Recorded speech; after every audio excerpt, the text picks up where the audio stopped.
Welcome, Dr. James Beckett, Sports Card Insights tribute episode. Bruce Sutter. Never met Bruce Sutter, but sad day. Passed away, younger than me, as I make note of that. But certainly I saw him in his prime, and he was a force. He was a feared reliever for any of the people that were rooting for the teams that he was not on, as Cubs and Cardinals and Braves. Me being a Pirate fan in those days especially, Bruce Sutter was truly a closer and a great reliever and worthy of the Hall of Fame. Although I will say this, he needed to make it when he made it. And I'm glad he did. I think he's very worthy. One of the things I look at is, even though he was a reliever, he finished in the top 10 of MVP, not just Cy Young. He does have a Cy Young, but he had MVP votes for most valuable player, regardless of position, 6 times, and top 10, 5 out of those years. That's very strong. Again, relievers have come on strong. We now have a new way of evaluating them. It's not just saves. There's lots of other metrics, but by any metric, I think in the day, he was a preeminent reliever. I want to thank my sponsors, Topps, Panini, Upper Deck, Heritage Auctions, Huggins & Scott Auctions, Mike Stadium Sports Cards, Burbank Sports Cards, ComC.com, and Beckett Media, Beckett Grading, Beckett Authentication. I was just on a podcast with Danny, which will come out pretty soon. I just talked to him yesterday, and he was lamenting that pitchers get no respect in the hobby. If you think pitchers get no respect, relief pitchers even less in terms of cards. And again, one of the things I've said is that, do you go to the ballpark to see that person, whether that's football, basketball, or baseball, or hockey? Who are the must-sees if they're coming in from out of town? And usually relievers are not that because they don't get in every game. But he got in a lot of games, finished a lot of games. Certainly famous for his split-finger fastball, which is in action with one of my favorites growing up, Roy Face, who was a smaller guy, but really was a very effective pitcher and especially reliever. Again, ahead of the times when people were just specialized into only save opportunities. But Roy Face was great, and we're a real cog within the Pirates of the late 50s and early 60s for sure in his prime. So his rookie card is 53 Topps, actually a high number, very tough. You can't compare across eras. Bruce Sutter, rookie card in 77. One of my sports card insights for today in tributing Bruce Sutter is that I think 77 is the begin.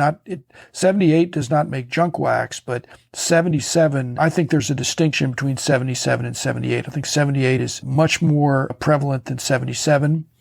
And so the rookie cards of 77 are, to me, better than 78. Vintage, if it stops in 79 or 80, I could make a case that it stops in 77, except that's hard to remember. But again, 77, I think a much tougher set. A condition quality control was not so great in the 70s, so you'll see quite a premium on his rookie card for mint or gem mint. But the split finger fastball is not the same as the forkball that I tried to pitch when I was a little kid, because I was in Pittsburgh. Roy Face was throwing a forkball, and my fingers are not, I don't have a small hand, but I think you need a really big hand to be able to get your fingers, especially the forkball, and it hurts your fingers to do it. Split finger fastball, not quite as much, but both of them have the same effect, I think, is that the bottom drops out. It's thrown with the same motion as a fastball, and it just dives at the plate if you're doing it right.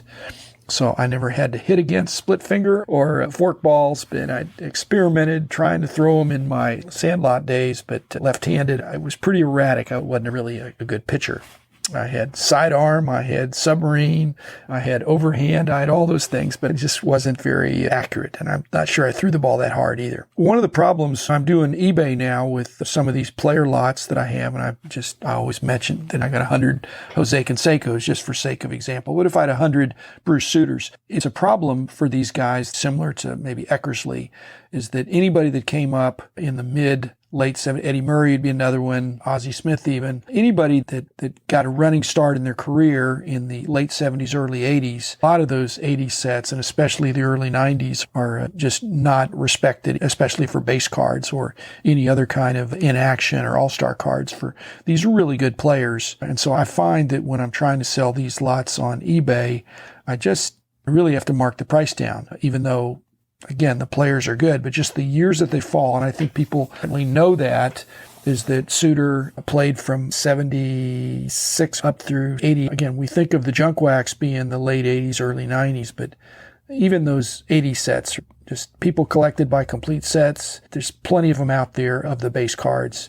And so I'm not getting a lot of interest in my Bruce Sutter lots. And his death, I don't think, I'm certainly not going to mark it up, but I don't think it's going to send any extra demand in there. They make a big deal about how he never started a game, and I don't think that really matters. It just points out that the job of the relief pitcher was evolving as he came into it.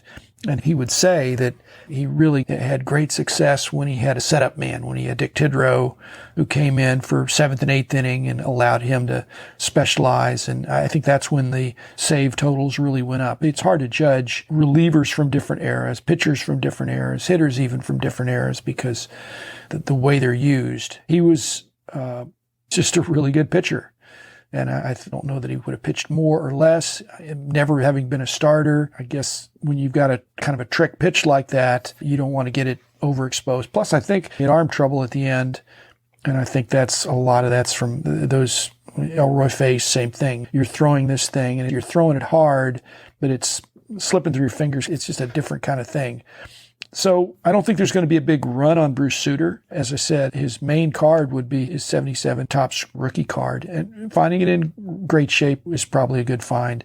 He's got some other team issue things and other Topps cards through the years. But again, like I said, when I do my eBay lot of 100 Bruce Sutters, nobody's going to be beating down my door for that even now as he's being fondly remembered. So it makes me sad that we keep losing these guys. And as I said, these are guys that are younger than me. Never met him on the show circuit. But again, another icon bites the dust, and he probably paved the way for a lot of these other relievers. He wore 42, Jackie Robinson's number, and so that has been league-wide retired. But maybe that's some additional distinction there. Thanks, Bruce Sutter. Thanks for your excellence on the mound and for your worthy Hall of Fame status now. You'll never be forgotten in that sense, and you paved the way for other relievers and other specialty pitch guys. I hadn't heard from any super collectors for Bruce Sutter, but I'm sure there's some out there, and there's certainly lots of Cubs and Cardinals and Braves fans who would love to have some of his good cards. So he's on my Wall of Fame, and he'll continue to be there. Rest in peace, Bruce Sutter, and thank you, everybody. We'll see you again tomorrow. I want to apologize for being out of town. I meant to do this earlier because I got the news, and again, just better late than never. So belated tribute to Bruce Sutter, one of the true Hall of Famers. Thanks, everybody. See you tomorrow with another episode. The man in the house of cards.